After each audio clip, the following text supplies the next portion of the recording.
பிஜேபிக்கு போடாத தமிழ் இளம் பிள்ளைகளே, உடத்தை இப்படி ஓயாம கேட்டா முதல்ல மண்டை உடத்தை. ஆக அந்த வகையிலே இந்த அண்ணன் பேசிட்டு வந்துடுறேனே, அங்கிருந்து சிம்மான்னு கூப்பிடுறா குழந்தை. வந்துரு வெயிட்டன்சி. 13 ஆண்டுகளா கத்துறேன். முதல்ல என்ன சத்தத்தில் ஆரம்பிச்சோன்னா அதே சத்தம் இன்னும் குறையல. நேரவா உதயசூரி போட்டாச்சு. என் பங்காளி சொன்னால போட்டாச்சு, ரெட்டலை போட்டாச்சு. விவசாயி தொட்டாச்சு தொட்டு அவ்வளோதான். நாங்கள் விவசாயிக்கு தான் போடலான் இருக்கோம்னு சொன்னீங்கன்னு வச்சுக்கோங்க. அம்மா அப்படிலாம் முடிவெடுத்துடாதீம்மா, தயவு செய்துமா என்ன வேணுமோ கழுங்கம்மா தரோம்ட்டு அன்னாரி வேலையை எழுதி வைங்கன்னு சொல்லுங்க. வஉசிக்கு தெரு, இவர்களுக்கு நகர். கலைஞர் கருணாநிதி நகர், ஜே நகர், எம்ஜிஆர் நகர். எங்களுக்கு வஉசி தெரு. இரு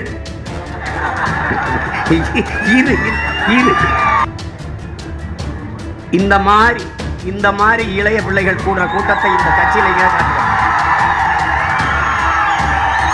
காட்டு.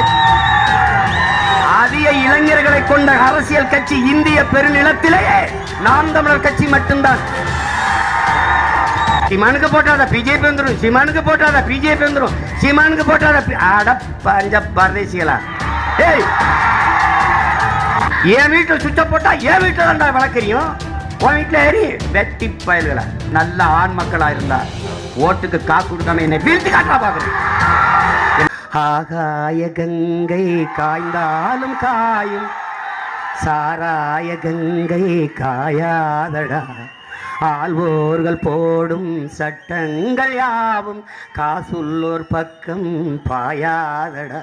குடித்தவன் போதையில் நிற்பான், குடும்பத்தை வீதியில் வைப்பான். தடுப்பது யார் என்று கொஞ்சம் நீ கேளடா. கல்லுக்கட காசுல தாண்டா கட்சி கொடி ஏறுது போடா. கல்லுக்கட காசுல தாண்டா கட்சி கொடி ஏறுது போடா. மண்ணோடு மோதாமல் நம் நாடு திருந்த செய்யணும், உன்னால் முடியும் தம்பி. அட உனக்குள் இருக்கும் உன்னை நம்பி. தோளை உயர்த்து தூங்கி விழும் நாட்டை எழுப்பு, உன் தோளை உயர்த்து தூங்கி விழும் நாட்டை எழுப்பு.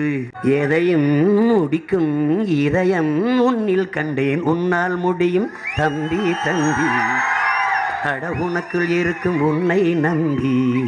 நாளைய நாட்டின் தலைவனும் நீயே, நம்பிக்கை கொண்டு வருவாயே.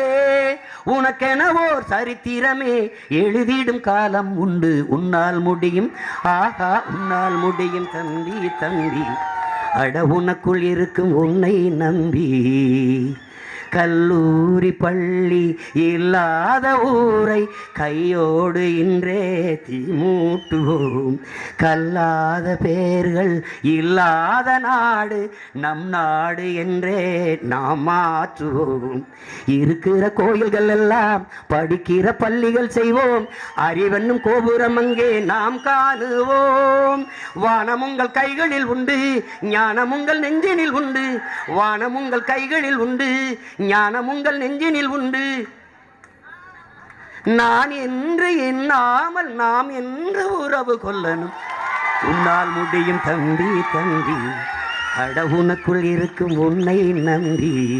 தோளை உயர்த்து தூங்கி வீழும் நாட்டை எழுப்பு, உன் தோளை உயர்த்து தூங்கி விழும் நாட்டை எழுப்பு. எதையும் முடிக்கும் இதயம் உன்னில் கண்டேன், உன்னால் முடியும் தம்பி.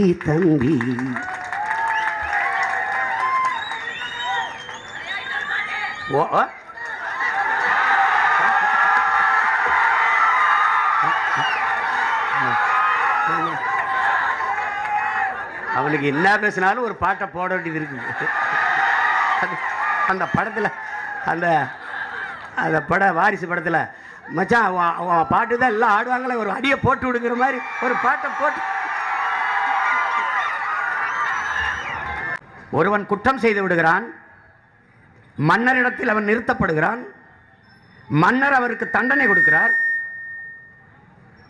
50 சவுக்கடிகளை நீ வாங்க வேண்டும், இல்லை என்றால் 100 மிளகாய்களை தின்ன வேண்டும். அவன் முதலில் நான் மிளகாயை தின்கிறேன் என்கிறான். சரி தின்னு என்று விட்டார். 5 மிளகாயை கடித்து தாண்ட முடியவில்லை. வாயெல்லாம் காந்தது, உரைக்குது, கண்ணீர் தானாக கொட்டுது. மன்னா நான் சவுக்கடியே வாங்கிக்கிறேன் என்கிறான். மறுபடி சவுக்கடி. 10 அடி வாங்கின உடனே அவனால தாங்க முடியல. மன்னா என்னை மன்னிச்சுக்கிறீங்க, நான் மறுபடியும் மிளகாயே திங்கிறேன் என்கிறான். மறுபடியும் மிளகாய், ஒரு 5-10 மிளகாய்க்கு மேல சாப்பிட முடியல. மன்னா மன்னித்துக் கொள்ளுங்கள், நான் மறுபடியும் சவுக்கடியே வாங்கிக் கொள்கிறேன். சவுக்கடி. இப்படி மாறி மாறி மிளகாயை ஒரு 5 வருஷம் கடிக்கிறது, அப்புறம் சவுக்கடி ஒரு 5 வருஷம் வாங்குறது. திமுகவுக்கு ஓட்டு போட்டு சவுக்கடி, அதிமுகவுக்கு ஓட்டு போட்டு மிளகாய.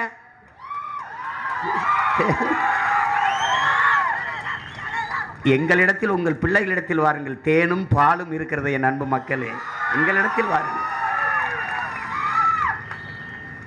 சட்டியில் அரிசியை போட்டு வறுக்கும்போது சட்டி ரொம்ப சுடுதேன்னு தப்பிச்சா போதும்னு அரிசி குதிச்சு அடுப்புக்குள்ளே விழுந்த கதையா அதிமுகவின் கொடுமை தாங்களேன்னு தப்பிச்சு திமுக கூட அடுப்புக்குள்ளே விழுகிறது.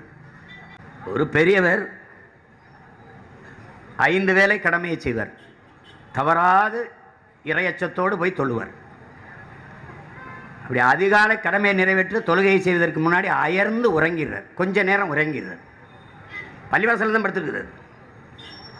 அப்போது ஒருவர் வந்து எழுந்து, பெரியவரை எந்திரிங்க, தொழுகைக்கு நேராச்சு, போங்க போங்க, போய் கடமையை ஆற்றுங்க, அது 5வது வேலை சொல்லணும், போய் கிளம்புங்க, போங்க போங்கன்னு. அவர் மறுபடியும் ஒரு 5 நிமிஷம் மறுபடியும் தூங்கிறார். மறுபடியும் வர்றார், ஒருத்தர் வந்து எழுப்புறாரு, எந்திரி எந்திரி எந்திரி, போய் தொழுகப்போ அப்படின்னு. அவர் பார்த்து பதறி எந்திரிச்சு பார்க்குறாரு. உடனே போயிடுறாரு. போய் தொழுதுட்டு திருப்பி வந்து பார்க்குறாரு. அவர் நிற்கிறாரு. அந்த ஆள், ஏப்பா நீ யாருப்பா? என் கடமையை செய்கிறதுக்கு நீ கடமை தவறாது என்னை தட்டி எழுப்பி தொழுகைக்கு அனுப்பிட்டியே, நீ யார் அப்படின்ன. நான் தான்ப்பா சாத்தான்ப்பா, பேய், நான் சாத்தான், நீ ஏண்டா என்னை எழுப்பி அனுப்பின? ஐய, உங்க இறைவன் பேரருளாளன், உங்க இறைவன்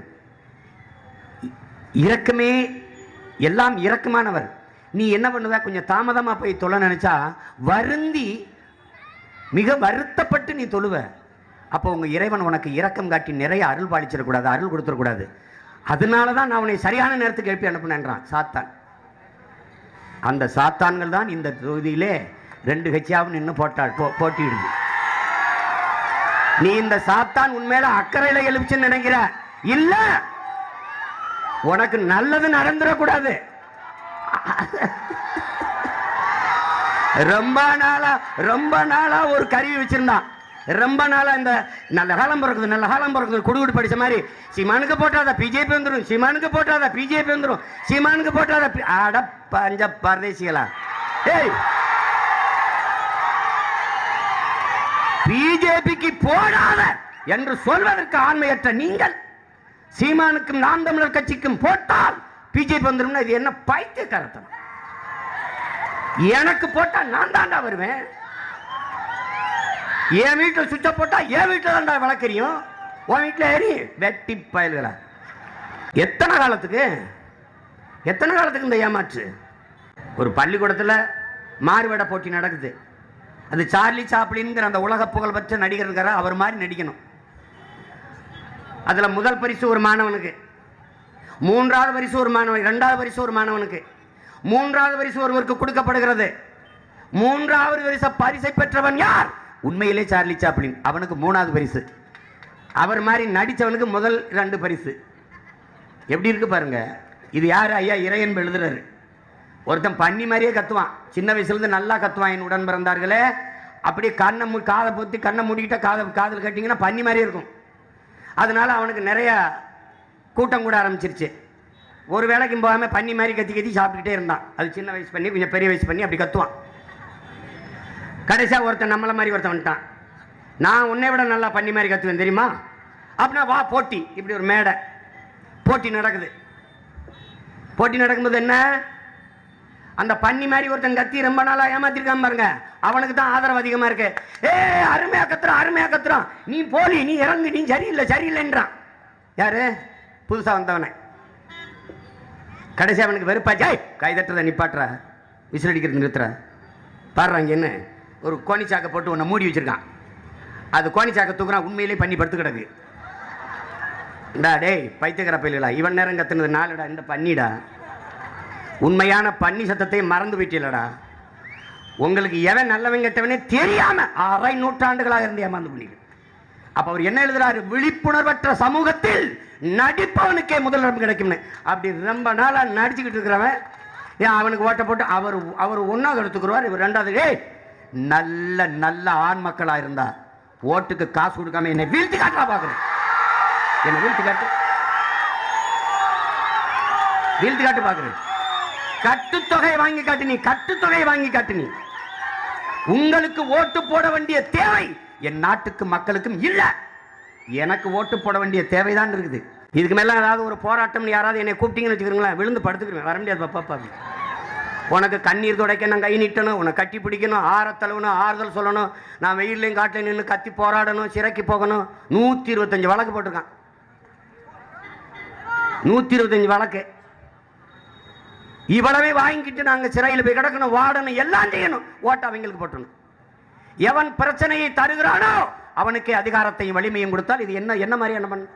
இதுக்கு எதுக்கு கல்வி? எதுக்கு மூளை என்ற உறுப்பு? அறிவு இருக்கா இல்லையா?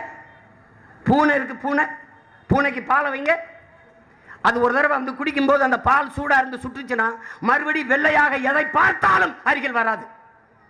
அந்த பூனைக்கு இருக்கிற பட்டறிவு தமிழ் மக்களுக்கு இல்லைன்னா என்ன பண்றது? இத்தனை ஆண்டுகளாக பட்டு அறியாது தெரியாது, இத்தனை காலத்துக்கு ஏமாற போகிறீர்கள்? திரும்ப திரும்ப அவர்களுக்கு வாக்கு செலுத்தி எத்தனை காலத்திற்கு? என்ன நடந்துருச்சு? என்ன நடக்க போகுது? 50 ஆண்டுகளாக தராத மாற்றத்தை, முன்னேற்றத்தை செஞ்சிட போறாங்களா? ஓட்டுக்கு 10,000 15,000 20,000 வருதுன்னா அது உங்க பிள்ளைகள் எங்களால தான். எதை எங்களால முடிஞ்சது.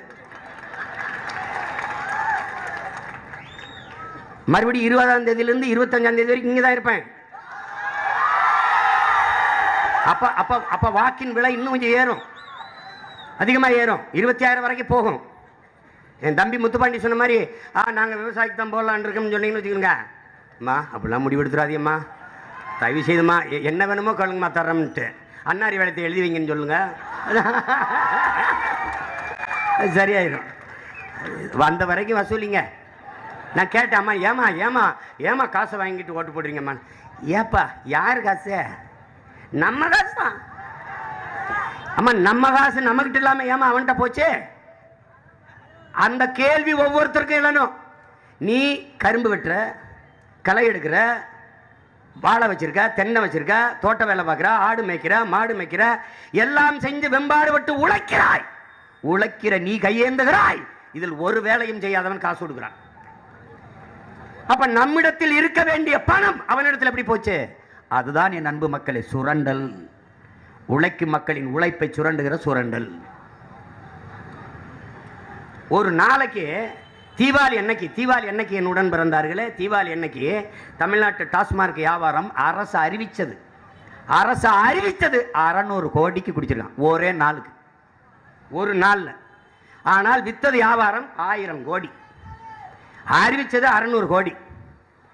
ஒரு நாள் ஒன்றுக்கு 600 கோடிக்கு குடிக்க காசு வைத்திருக்கிற இவர்களுக்கு எதற்காக இலவசம்? எதற்காக இலவசம்? இலவசம் என்பதை எப்படி கற்றறிந்த சான்றோர் பெருமக்களே, அறிவார்ந்த தமிழ் சமூகத்தின் மக்களை எப்படி இருக்கிறீர்கள்? இலவசம் சரி, இலவசத்தில் இழக்கிற பணத்தை எப்படி ஈட்டுகிறீர்கள்? ஏன் அந்த பணம்?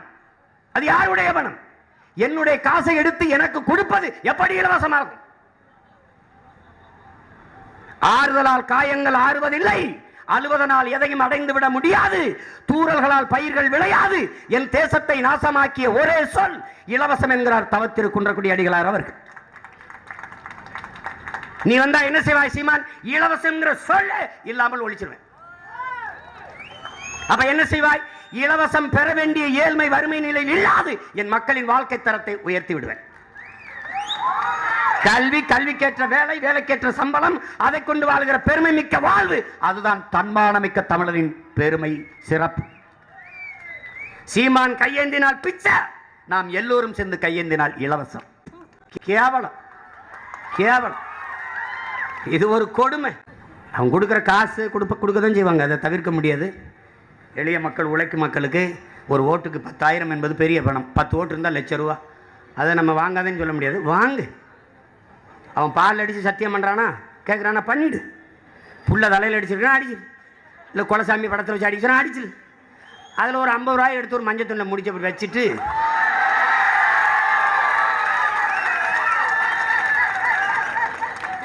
ஒரு நேர்மையாளன் இதெல்லாம் செஞ்சால் சத்தியம் பாதிக்கும். அவனே அயோக்கிய பைய திருட்டு பைய,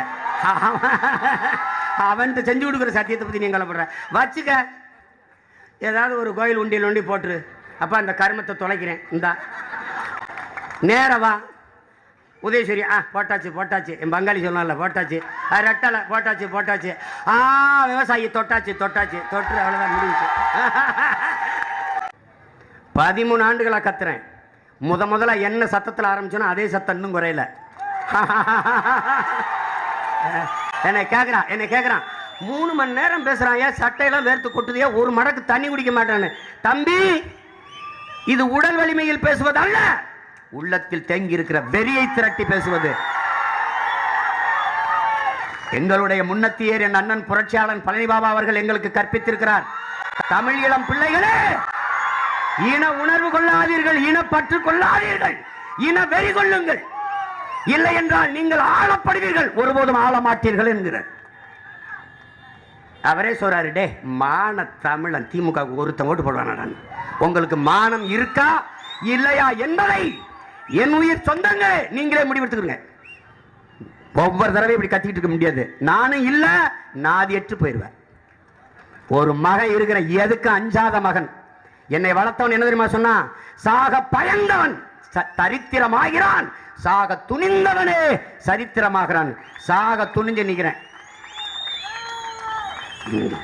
பயப்பட மாட்டா சீமான். பயம் என்பது தமிழன் பரம்பரைக்கே கிடையாது.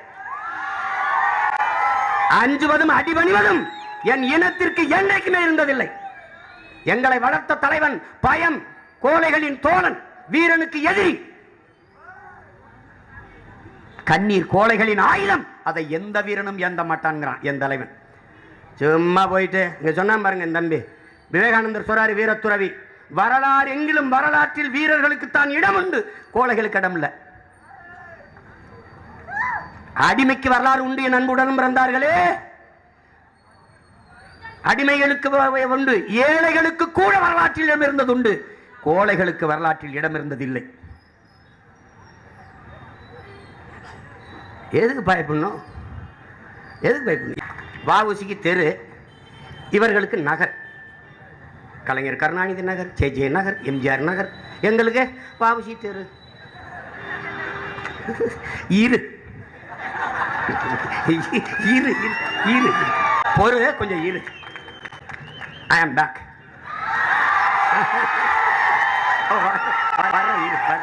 வர்ற இரு. எங்களை பாருங்க, நாங்கள் யாரும் தலைவருடைய பிள்ளைகள் இல்லை. அப்பா முதலமைச்சராக இருந்து இந்த நாட்டில் புரட்சி அப்படின்னு நாங்கள் சொல்கிறது காரணம், நாங்கள் செய்கிறது புரட்சின்னு சொல்கிறது காரணம் பாருங்கள். இந்த மண்ணில் ஒரு புரட்சியாளர் தான் எங்கள் முப்பாட்டன் தீரன் சின்னமலை. அவன் ஏன் புரட்சியாளர்னா, இந்த பாருங்கள், எங்கள் பாட்டி வேலுநாச்சியார்னா அரசி. படைக்கு மக்கள் வர வேண்டும் என்றால் அரசியின் கட்டளை வருவாங்க. இன்னொரு பாட்டன் புலித்தேம மன்னன் வா என்றால் படைக்கு வரணும், அரசர் கட்டளை. எங்கள் பாட்டன் மருதுவாண்டிக்கு அதே தான், வானா வரணும். அழகுமுத்துக்கோன் அதான் வானா வரணும். ஆனால் தீரன் சின்னமலை அப்படி இல்லை. என் உடன் பிறந்தார்களே, ஒரு வேளாண் குடிமகனின் மகன், சாதாரண குடியில் பிறந்த மகன். அவன் படையை கட்டிருக்கான் பாருங்க, படையை தட்டிருக்கான். வா வெள்ளக்காரனை எழுத்து நாம் சண்டை செய்வோம் என்று கூப்பிட்டதுக்கு அவனை நம்பி ஆயிரக்கணக்கான இளைஞர்கள் படையில் திரண்டு சேர்ந்தார்கள் என்றால் அதற்கு பேர் தான் மக்களை புரட்சி. அதான் புரட்சி. அதனால தான் அவர் புரட்சியாளர். ஒரே ரத்தம் அதே வீரம் என்று எங்கள் தலைவர் பிரபாகரனுக்கு போட்டது காரணம், அவன் முதலமைச்சர் மகனோ அமைச்சர் மகனோ அதிபர் மகனோ அல்ல, அவனும் சாதாரண குடியில் பிறந்த ஒரு எளிய மகன். அவன் கூப்பிட்டு நம் தாயக விடுதலைக்கு போராடி நம் சாவோம் வா என்று கூப்பிட்டவன 60,000 பேர் வந்து செத்தான். சாதாரண புரட்சியாளன் கிடையாது. அந்த வரிசையில் அவன் பிள்ளை நான் வந்து, வாருங்கள் நீங்கள் உயிரை தர வேண்டாம், நாம் தமிழர்கள் என்ற உணர்வை கொடுத்து என்னோடு இணைந்து நில்லுங்கள். இன விடுதலை களத்திலே நம் மண்ணை காக்க, மக்களின் மானத்தை காக்க, நலத்தை காக்க, நிலத்தை காக்க வாருங்கள் என்று கூப்பிட்ட உடனேயே பல லட்சக்கணக்கான இளைஞர்கள் திரண்டு வருகிற அந்த செயல் இருக்குதே, இதற்கு பேர் தான் என் அன்பு மக்களே புரட்சி. எங்களுக்கு எந்த பின்புலமும் இல்லை. எங்கள்கிட்ட எல்லாம் இருக்கு, பணம் இல்லை. அவன்கிட்ட எதுவுமே இல்லை, பணம் தான் இருக்கு. இந்த மாதிரி 1 மணி நேரம் அல்லது 1/2 மணி நேரம் நின்று அந்த கட்சியின் தலைவரை பேச சொல்லுப்பா.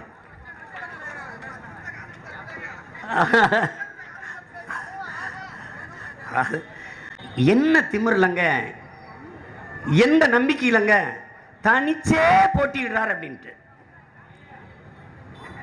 என் மக்கள் எங்களை கைவிட்டு விட மாட்டார்கள் என்ற அசைக்க முடியாத நம்பிக்கை ஒன்றுதான். என்னை பெற்றவர்கள், என் உடன் பிறந்தவர்கள் எங்களை கைவிட்டு விட மாட்டார்கள் என்ற நம்பிக்கை ஒன்றுதான். உறுதியாக எங்களை வாக்கு செலுத்தி வெல்ல வைப்பார்கள் என்கிற அசைக்க முடியாத நம்பிக்கையில் தான் தொடர்ந்து தனியாக போட்டியிடுகிறோம். இலங்கையிலே சிங்கள இராணுவத்தை எதிர்த்து எங்களுடைய தலைவன் புரட்சி படை நடத்தினர். சிங்களர்கள் 20 நாட்டு இராணுவத்தினுடைய படைகளை துணைக்கு அழைத்துக் கொண்டார்கள், 20 நாட்டு இராணுவ வீரர்களை. ஆனால் எந்த நாட்டு இராணுவத்திலும் உதவி வாங்காமல் சொந்த நாட்டு மக்களையே படையாக கட்டி புரட்சி செய்த புரட்சியாளரின் பிள்ளைகள் நாங்கள். இந்த தேர்தல் மட்டுமல்ல என் உடன் பிறந்தார்களே, இடைத்தேர்தல் மட்டுமல்ல, 24 பாராளுமன்ற தேர்தலிலும் 26 சட்டமன்ற தேர்தலிலும் நாம் தமிழர் கட்சி தனித்து தான் போட்டியிடும்.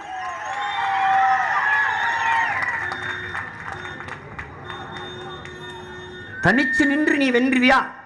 அரவிந்த் கெஜ்ரிவாலால வெல்ல முடியும், சீமானால வெல்ல முடியாதா? வெல்ல முடியாதா? உறுதியாக நாங்கள் வெல்லுவோம். இதை உறக்க உலகிற்கு சொல்லுவோம். புரட்சி எப்போதும் வெல்லும். நாளை நாம் தமிழரின் வெற்றி அதை சொல்லும்.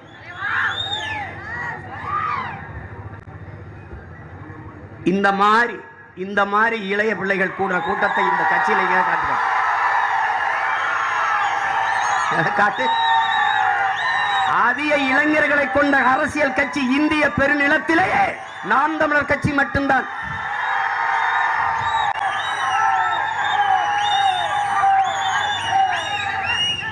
சின்னம் கேட்கும் போது புலி சின்னம் கேட்டேன். அது முதல்ல நிராகரிச்சுவான்னு எனக்கு தெரியும். ஏன்னா புலிக்கு புளிய சின்னமா தர முடியாது விட்டான். அப்புறம் நான் கேட்டேன், எனக்கு மயிலை கொடுங்க. அது தேசிய பறவைன்னு. அப்போ தேசிய மலரை எதுக்கு பிஜேபி கொடுத்தான்னு கேட்டேன். அது முன்னாடி நடந்துருச்சு. சரி காளமாடை கொடு. அப்போ ஜல்லிக்கட்டு பெரிய அளவுக்கு பரபரப்பாக இருக்கு, எனக்கு காளமாட்டை சின்னமாக கொடுங்க. அது உயிர் உள்ள எதையும் தர முடியாதுன்ட்டான். சரி போய் தொலை விட்டாச்சு. கடைசிக்கு விவசாயம் தந்துட்டான். உயிருள்ள எதையும் தர முடியும் என்ற இவர்கள் விவசாய சின்னத்தை ஏன் சீமானுக்கும் நாம் தமிழர் கட்சிக்கும் தந்தார்கள்? எந்த விவசாயியும் உயிரோடு இல்லை என்று அவர்கள் தெரிகிறது. அதையே நமக்கு தந்தார்கள். தங்களின் உயிரை கொடுத்தாலும் விவசாயியும் விவசாயத்தையும் காப்பாற்றி விடுவார்கள் நாம் தமிழர் பிள்ளைகள் என்பதற்காக தந்தார்கள். அதையே ஒரு நெல் விவசாயி, ஒரு வாழை விவசாயி, ஒரு சோள விவசாய தந்திருக்கலாம். எனக்கே 2 கரும்போடு நிற்கிற விவசாய தந்தான். ஆலையில் வைத்து தன் உடம்பை கசக்கி பிழிந்த போதும் இனிப்பான சாறை தருகிற கரும்பு போல நாங்கள் எங்களை வருத்திக் கொண்டேனும் என் மக்களுக்காக உழைப்போம் என்கிறதுக்காக, அதை உணர்த்துவதற்காக போட்டுட்டீங்கல்ல. உதயசூரியனுக்கு புதுசாக போட போறிய? கை சின்னத்துக்கு போடுவானா எவனாவது? மானமுள்ள தமிழன் கை சின்னத்துக்கு போடுவானா? எவனாவது போடுவானா? சொல்லு. உன் இனத்தை கதற வன்முணர்வு செய்து கொலை செஞ்சு 1,70,70,000 பேரை கொண்டு வச்ச கை, அந்த கைக்கு யாராவது போடுவானா? விடுதலை பெற்ற இந்த நாட்டை 50 ஆண்டுகள் ஆண்டு பிச்சைக்கார நாடா மாத்தினது அந்த நாடு தான். இந்த காங்கிரஸ், இந்த கை தான். இந்த சிஏஏ யார் கொண்டு வந்தது? இந்த என்ஆர்சியை கொண்டு வந்தது யாரு? இந்த என்ஐஏ கொண்டு வந்தது யாரு? இந்த நீட்டை கொண்டு வந்தது யாரு? இந்த ஜிஎஸ்டி இந்த கொடும் வரியை கொண்டு வந்தது யாரு? இவர்கள் தான். கூட நின்று கும்மி அடிச்சது யாரு? இவர்கள் தான். யாரு? பேனா கம்பெனி தான். பேனா கம்பெனி தான். அது எப்படிப்பட்ட பேனா தெரியுமா? நான் அது எப்படிப்பட்ட பேனான்னு அடிக்கி பேசணும்னு வச்சுக்க, வெளியில் தலை காட்ட முடியாது. Be careful. அது கொஞ்சம் நெஞ்ச கொடுமையை செஞ்ச பேனா இல்ல, பார்த்து பேசணும். உடப்பியா சீமான்? உடப்பேன். இப்படி ஓயாம கேட்டா முதல்ல மண்டை உடப்பேன். நீங்கள் அதிகார திமிரிலே ஆட்டத்தை போட்டு நீங்க அங்க வச்சேன்னு வச்சுக்க, இதே அதிகாரம் எனக்கு வரும். என் மொழிக்காக என் முன்னோர்கள் செத்தது உண்மை என்றால், அவன் வெட்ட மூச்சு காற்று இந்த காற்றிலே உலாவது உண்மை என்றால், என் இனம் செத்துவிடக்கூடாது என்று பல்லாயிரக்கணக்கான மாவீரர்கள் இன்னுயிரை ஈகம் செய்தது உண்மை என்றால், அவர்கள் விட்ட மூச்சு காற்று இந்த காற்றிலே உழவுவது உண்மை என்றால், அதை சுவாசிக்கிற மானத்தமிழ் பிள்ளைகள், சத்தியத்தின் பிள்ளைகள் உறுதியாக ஒரு நாள் வெல்லுவோம். இந்த அதிகாரம் எனக்கு வரும். அன்னைக்கு பாரு, எந்த அடையாளமும் என் இணை அடையாளத்தை தவிர எது இங்க இருக்கு பேர் தெரிஞ்சிருவேன். எங்க அப்பா அஸ்லாம் பாஷா 82 வயசாயிருச்சு. சிறை விடுப்புல வெளியில வந்தோன்னே என்ன அழைச்சி பேசுறாரு, மகனே 82 வயசாயிருச்சு அப்பாவுக்கு, இனிமே நான் என்னடா பண்ண முடியும், இருக்கிற கடைசி காலத்தை பேரம்பேத்திலோட இருந்து சந்தோஷமா இருந்து செத்து போறேன்டா, ஏதாவது பேசுறான்றாரு. பேசி பார்த்தேன், கடிதம் எழுதி பார்த்தேன், அறிக்கை கொடுத்து பார்த்தேன், ஒன்னும் நகரல. உங்கள் மகனிடத்தில் அதிகாரம் இருந்திருந்தால் சிறைக்கதவு திறந்து பல ஆண்டுகள் ஆயிருந்திருக்கு. நீங்க பயப்படுவீர்கள். 7 தமிழர் விடுதலை, ராஜீவ் கொலை குற்றத்தில் குற்றம் சாட்டப்பட்ட 7 தமிழர் விடுதலையில் காங்கிரசுக்கு பயம், இஸ்லாமிய சிறை கைதிகள் விடுதலையில் பாரதிய ஜனதாவுக்கு பயம். எனக்கு எவனை பார்த்தும் பயம் கிடையாது, நினைக்கிறத செய்வேன்.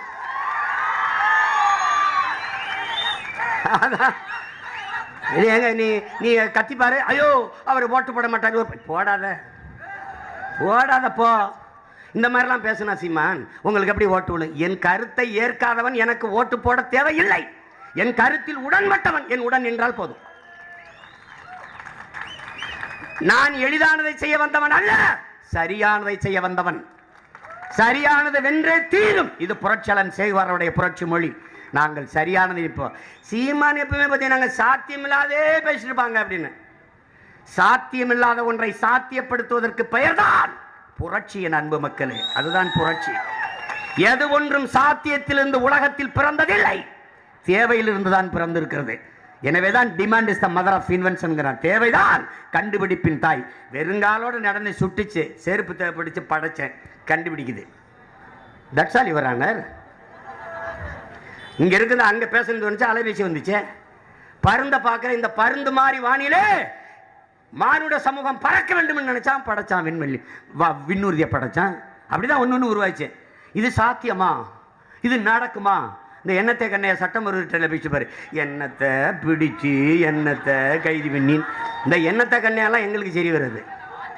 எங்க ஐயா வள்ளலார் சொல்றாரு, வள்ளலார் பிறந்தக என்ன சொல்றாரு, இந்த சோம்பி இருக்கிறவன், இந்த முடியாது கிடையாதுன்னு பேசுற வெட்டிப்பைய, இவனோட உறவை துண்டிச்சிருங்கிறது. அந்த மாதிரி ஆட்களை நான் கிட்டே சேர்க்கறது இல்லை. உங்களுக்கு விளங்குதுன்னு நினைக்கிறேன். அதெல்லாம் சும்மா ஐயா பெரியார் கூட சொல்றாரு, சோம்பலும் ஓய்வும் அரசியலில் தற்கொலைக்கு சமம்ங்கிறாரு. எது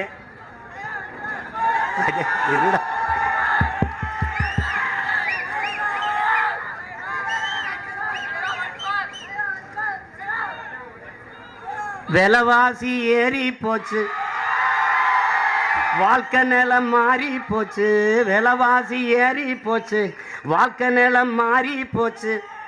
பாடுபட்ட ஏலசனம் பரிதவித்து நிக்கலாச்சு. இந்த நிலம் மாற நான் வேற என்ன கூறைய, இந்த நிலம் மாற நான் வேற என்ன கூற. ஓட்டு போட போற பொண்ண ஒதுங்கி நிக்காத, கண்ட கண்ட சின்னங்கண்டு கலங்கி நிக்காத. ஓட்டு போட போற பொண்ண ஒதுங்கி நிக்காத, கண்ட கண்ட சின்னங்கண்டு கலங்கி நிக்காத. உழைக்கும் மக்கள் சின்னம் அது விவசாயி சின்னையே, உழைக்கும் மக்கள் சின்னம் அது விவசாயி சின்னம். நீங்க எதை பற்றியும் கவலைப்படாதீங்க. ஒரே ஒரு ஓட்டு உங்க மகனுக்காக போட்டு நீங்க இருங்க. நாட்டை என்கிட்ட கொடுங்க, நான் பார்த்துக்கிறேன். அவன் வர்றான், இவன் வர்றான், இவன் ஆடுறான் போடுறான். அச்சத்தை கைவிடுங்க. முதல்ல அவன் சிறுபான்மைன்னு சொல்லும்போது உங்களை நம்ப சொன்னது யாரு? வரலாறு படிக்கிறீங்கல்ல. உலகெங்கிலும் மொழி வழியேதான் தேசிய இனங்கள் நிலங்கள். எழுதுங்கள் என் நெற்றியில் நான் இஸ்லாமியன் என்று முகமது தர்வீஸ் முழங்களை என் உடம்பு இருந்தார்களே, எழுதுங்கள் என் நெற்றியில் நான் அரேபியன் என்று. அப்படிதான் முழங்கினான். காரணம் அவன் மொழி. நாளை என் தாய்மொழி அழிந்து விடுமானால் அதை கேட்க நான் இருக்க மாட்டேன், இன்றே இறந்து விடுவேன் என்றான் அவ்வாறு மொழி கவிஞர் ரசூல் ஹம்சத்து. நாளை என் மார்க்கம் அடைந்து விடுமானால் நான் இறந்து விடுவேன் என்று சொல்லல. நல்லா கவனிச்சுக்கணும். எல்லோருக்கும் மொழிப்பற்றுதான். பாலஸ்தீனத்தில் ஒரு தாய் தன் மகன் காணாம போயிடறான், சிறு வயதிலே காணாம போயிடறான். அண்ணே பேசிட்டு வந்துடுறேனே, அங்கிருந்து சீமானேன்னு கூப்பிட்றா ஒரு குழந்தை. வந்துரு வெயிட் அண்ட் சி இருங்க. அப்போ அந்த தாய் காணாமல் போயிடறான். ரொம்ப நாள் கழித்து அவன் நண்பன் வர்றான். நண்பன், உன் மகனை இங்கே பார்த்தேன், உன் மகனை இந்த நாட்டில் பார்த்தேன்னொன்னே அந்த நண்பனை கூட்டிக்கிட்டு கால்நடையாக நடந்தே அந்த தாய் போறா.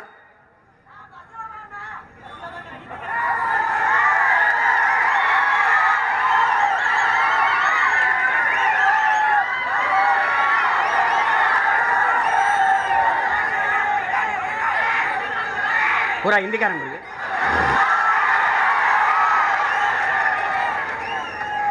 கேளுகள், இதை கேளு, ரொம்ப முக்கியமானது. அப்போ அந்த தாய் அப்படி ரொம்ப தூரம் நடந்து போய் பார்க்குறான். மகன் இங்கே நிற்கிறான். மகனை தன் தாய்மொழியில் கூப்பிடுறா. அவனுக்கு தெரியல, மொழி தெரியல. அந்த மண்ணில் மக்கள்கிட்ட ஒரு மரபு இருக்கு. யாராவது இறந்துட்டா இந்த தலையில் போட்டிருக்க முக்காடை எடுத்து கழுத்தை சுற்றி போடணும். தன் தாய்மொழி தெரியாத மகன் அந்த நொடியில் இறந்துட்டான்னு தலையில் போட்டு இந்த முக்காடை தூக்கி கழுத்தை சுற்றி போட்டு திரும்பிட்டான். இதுல என்ன தெரியுது? மொழி வழியே தான் தேசிய இனங்கள், நிலங்கள். ஐரோப்பிய நாடு முழுக்கும் கிறிஸ்தவர்கள். பிறகு இத்தனை நாடு எதுக்கு? நார்வே எதுக்கு? ஸ்வீடன் எதுக்கு? டென்மார்க் எதுக்கு? ஜெர்மனி எதுக்கு? பிரான்ஸ் எதுக்கு இவ்வளவு வந்தது? அவனை போய் பாரு, பிரான்ஸுக்கு போ. ஒருத்தன் தன்னை அறிமுகப்படுத்தும் போது ஐ ஆம் பிரான்ஸ் கிடையாது, ஐ ஆம் பிரெஞ்சு தன் மொழியில் தான் அறிமுகப்படுத்துவான். ஐ ஆம் பிரிட்டன் கிடையாது, ஐ ஆம் இங்கிலீஷ் அப்படிதான் அறிமுகப்படுத்துவான். என் அன்பு சொந்தங்களே, இஸ்லாமியர்கள் நாங்கள் தமிழராகவில்லை. தமிழர்கள் நாங்கள் தான் இஸ்லாத்தை ஏற்றிருக்கிறோம். தமிழர்கள் நாங்கள் தான் கிறிஸ்தவத்தை ஏற்றிருக்கிறோம். அதை நல்லா கவனிச்சுக்கணும். அந்த திமிரும் பெருவிதமும் நமக்கு இருக்கு. சும்மா போட்டு குழம்பிக்கிறாதிய. அவன் சிறுபான்மைனா ஆக சிறுபான்மை ஐயா கருணாநிதி ஒரு குடும்பம் தான். ஆக சிறுபான்மை இந்த நிலத்தில் அம்மையார் ஜெயலலிதா தான். ஆக சிறுபான்மை ஐயா எம்ஜிஆர் தான். அவர்களெல்லாம் நம்மை சிறுபான்மையை நீங்க நம்பிட்டீங்க. என்கிட்ட வந்து நம்ம சிறுபான்மை இல்லைன்னா சலுகை கிடைக்காது. ஐயோ, நமக்கு வேண்டியது சலுகை இல்லை, உரிமை. நிலம் ஒண்ணுது, நாடு ஒண்ணுது, அதிகாரம் ஒண்ணுது. நாட்டை வந்தவன் கொடுத்துட்டு 4-2 சீட்டை கெட்டு முட்டிக்கால் போடுற நிலைமையை மாற்றணும். மாற்றி காட்டுவேன்.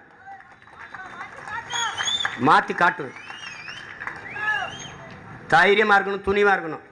மக்களுக்கென்று ஒரு படை இல்லை என்றால் மக்களுக்கென்று எதுவும் இல்லை என்கிறான் சீன புரட்சியாளர் மாசேத்துங். என் மக்களுக்கென்று ஒரு படை உருவாக்கி விட்டது நாம் தமிழர் என்கிற புரட்சிகர அரசியல் படை. எவனும் என் இன மக்களை தொட முடியாது.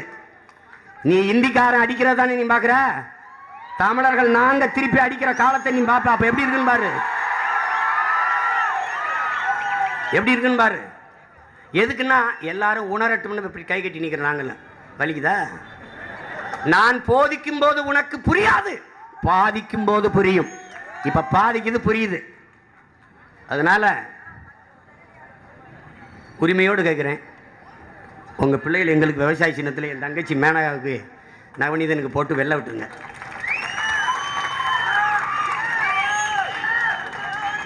முதலா தமிழக சட்டசபைக்கு ஒரு பெண் புலி அனுப்புங்க.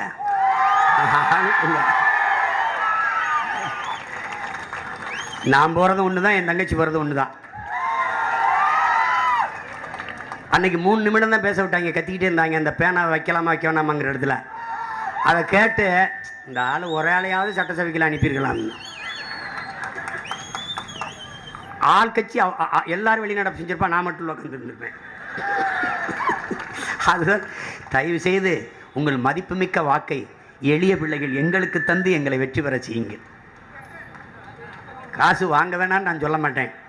ஏப்பா நீ இதை கெடுக்கிறாய்பாங்க, வாங்குங்கன்னு சொன்னால் தேர்தல் ஆணையம் நீங்களே இப்படி சொல்லலாமா அப்படின்னு. என்னப்பா பாப்பாங்க பாப்பா கொடுக்குறான்னு தெரிஞ்சுட்டு கூட நின்று வேடிக்கை பார்த்துட்டு. அதனால எங்கிட்ட காசு இல்லை, இருந்தாலும் நான் தர்றது என் கொள்கை இல்லை. ஆனால் கொடுக்குறான், என்னால் முடிஞ்சது விலை ஏற்றி விடுறேன்.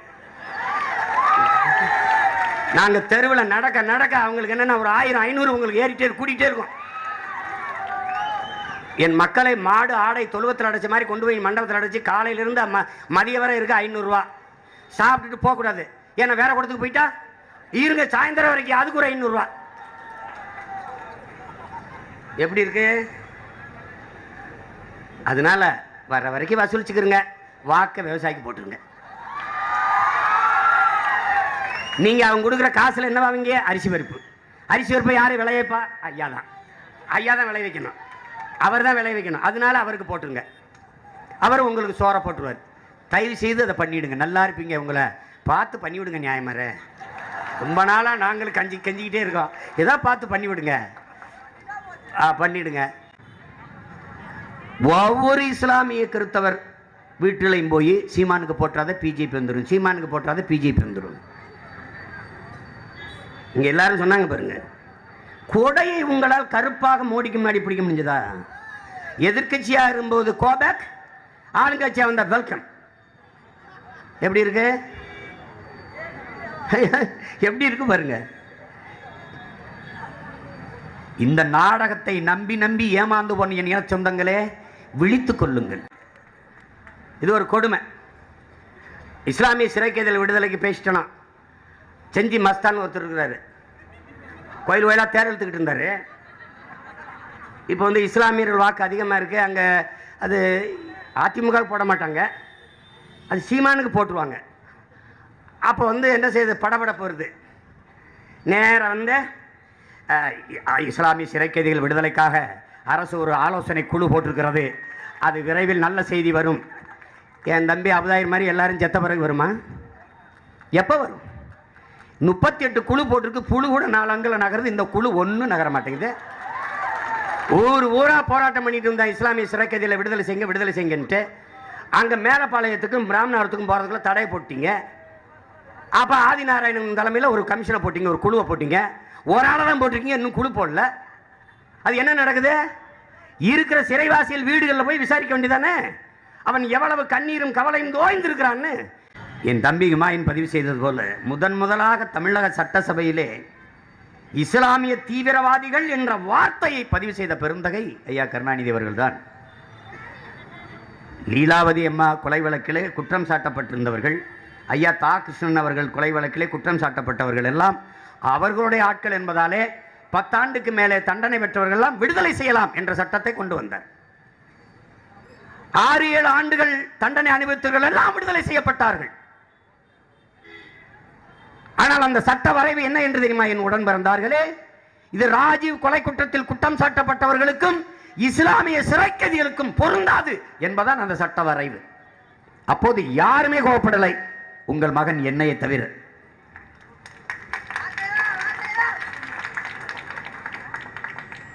நான் ஒருத்தன் தான் உனக்காக நிற்பேன், நீ என்னையை தவிர எல்லாருக்கும் ஓட்டு போடுவாய். நான் உங்களிடத்திலே சொல்லுகிறேன், நான் உங்கள் ஓட்டுக்கானவன் அல்ல, இந்த நாட்டுக்கானவன், இந்த நாட்டு மக்களின் நலனுக்கானவன். என் மாமன் மைத்துனன் எல்லாம் நோம்பு கஞ்சி குடிக்க கூப்பிடுவார்கள், வரமாட்டேன். ஒரு நாள் முஸ்லீம் வேலை என்னால் போட முடியாது, அந்த வேடத்தை போட முடியாது. மச்சான் வீட்டுக்கு அனுப்பு, நான் சாப்பிட்டுக்கிறேன். தம்பி வீட்டுக்கு அனுப்பு. ஏன்? நான் உன் உணவுக்கானவன் அல்ல, உன் உணர்வுக்கானவன், உன் உரிமைக்கானவன், உனக்கு உயிரானவன், உன் உறவானவன். நீ போட்டா போடு, போடலைனா போ, திமுகவுக்கே போடு, மறுமையில் இறைவன்ட்ட நீ பதில் சொல்லிக்க.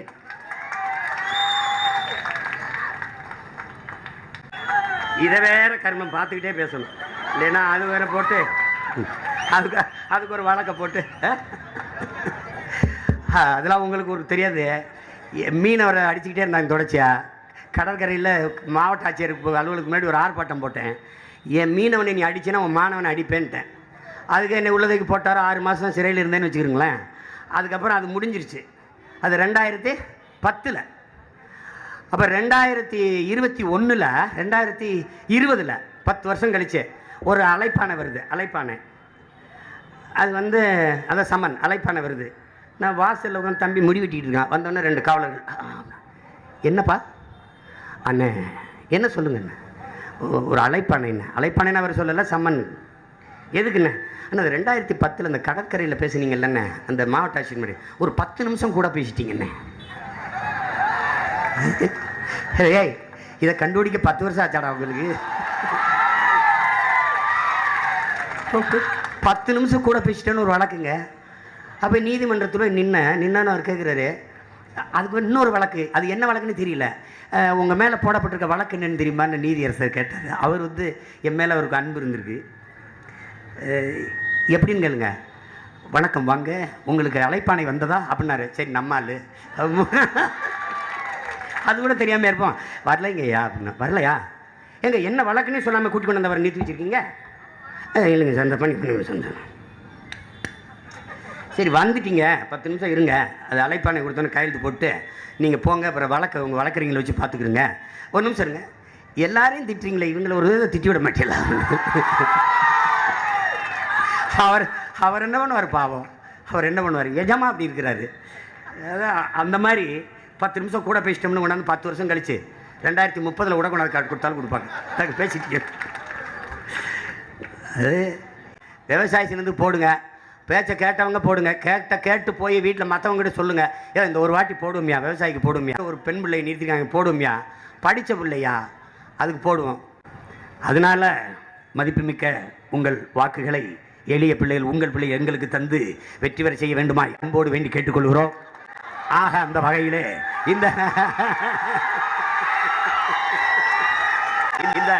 இந்த கூட்டத்தின் வாயிலாக நான் வலியுறுத்த விரும்புவது என்னவென்றால்,